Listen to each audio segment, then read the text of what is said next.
Hello guys, in this video I am going to show you how to set the wind speed in the FlightAware flight tracker application. But first I just want to mention, don't forget to subscribe to my channel, because at 10,000 subscribers I am going to show you my whole YouTube revenue statistics and growth strategy, as well as how to make money online. Let's jump into it.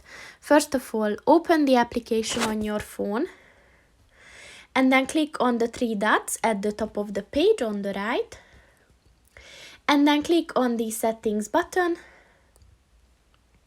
and at the weather section look for the wind speed button and click on that. And as you can see, there are three options that you can choose from, so just click on the one that you want to use and it is set. So that's pretty much it for this video, guys. See you in the next one. Goodbye.